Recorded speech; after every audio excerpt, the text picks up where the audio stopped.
The United States has tonight launched a drone strike in the Iraqi capital, Baghdad, killing a senior leader of an armed pro-Iran group. 3 people were killed in the attack, including a commander of the group that US officials say was behind recent attacks on US bases in Iraq and Syria. In a moment, we'll speak to our international editor, Jeremy Bowen, in Israel. But first, Orla Guerin is in Baghdad for us tonight. And Orla, you tried to get close to the scene of this attack this evening. What happened? Well, this was an attack at 9:30 in the evening, Sophie. There were 3 audible explosions. We could hear them at our hotel. And this is a time when people are out on the streets in Baghdad, when cafes and restaurants are open. Now, we got to the scene pretty quickly. There was a security presence already there of Iraqi police. We tried to approach the burnt-out wreck to speak to people and ask them about what they had seen and heard, and we were very quickly surrounded. There was a lot of anger, a lot of hostility in the crowd, people telling us we were not welcome because foreigners were responsible for what had happened, for the attack on the Iraqi commander, and therefore we as foreigners were not welcome at the location. Now, we were not harmed. We were able to pull back to an area where even more security forces were arriving, and members of Iraqi SWAT teams. And then a crane came in to take away the wreckage of the car, and the crowd actually started following. Now, there have been calls tonight from Shia paramilitary leaders, pro-Iranian militia leaders, for their supporters to come out on the streets to show their anger. There have been calls also for retaliation, specifically one militia leader saying, "We want blood for blood." Now, US Central Command has said this was a necessary strike to protect American lives and that they would not hesitate to take further measures in the future.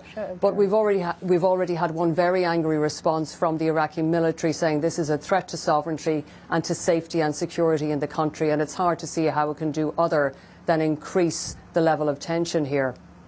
Orla Guerin with the very latest there from Baghdad. Thank you. Well, let's go to our international editor, Jeremy Bowen, who is in Jerusalem. Jeremy, just put in context how significant this escalation is tonight.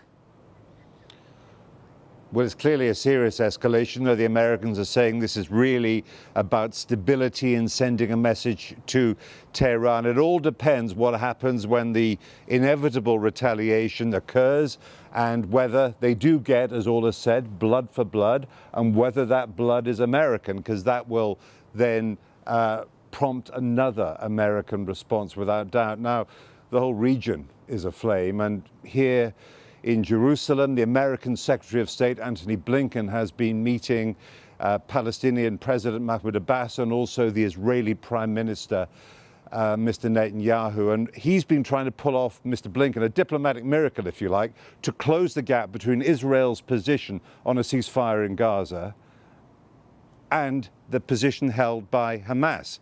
Now, as well as that, there's concern about what's happening north of here on the border with Lebanon, where there has been an increasingly intense war going on since October the 7th. And Israel says that if Hezbollah, the pro-Iranian group in Lebanon, doesn't pull back from the border, then it will take even more action. And I've been right up to that frontier.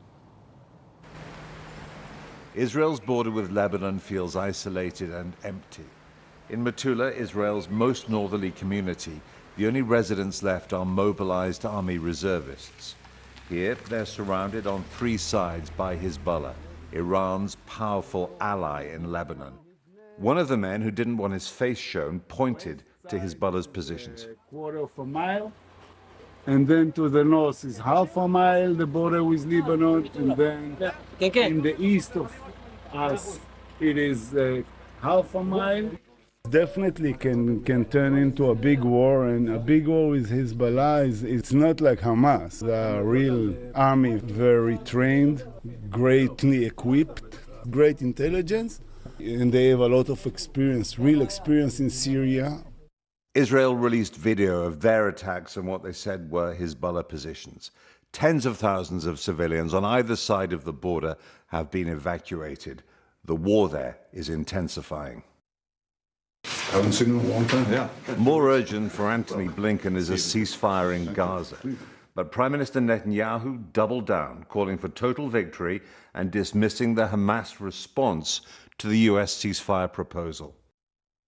The US Secretary of State still believes a deal is possible, and at the HQ of the rivals of Hamas, the Palestinian Authority, he repeated to President Mahmoud Abbas that America wants a Palestinian state, which Israel's leader opposes, and reminded Israelis later that their suffering was no justification for killing Palestinian civilians. That cannot be a license to dehumanize others. The overwhelming majority of people in Gaza had nothing to do with the attacks of October 7th. And the families in Gaza whose survival depends on deliveries of aid from Israel are just like our families. Their mothers and fathers, sons and daughters. Gaza is the key to stabilizing the Middle East. This is the occupied Golan Heights, another potential flashpoint where the borders of Israel, Lebanon, and Syria meet. Over on the Syrian side, you can see ruins from previous wars. Antony Blinken warns this is the most dangerous moment for the Middle East since 1973.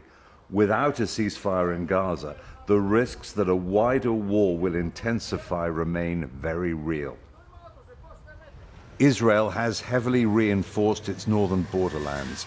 This is a former Syrian base occupied by the Israelis since 1967.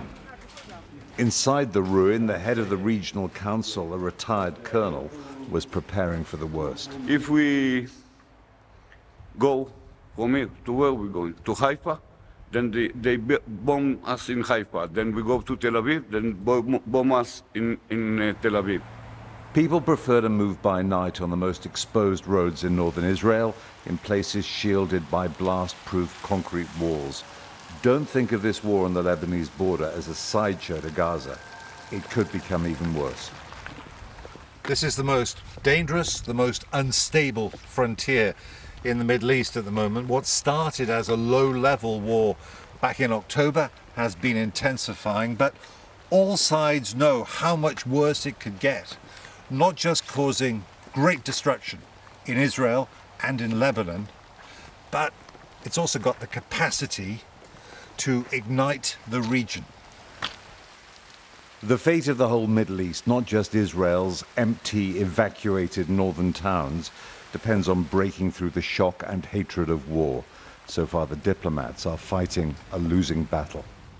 Jeremy Bowen, BBC News in Israel.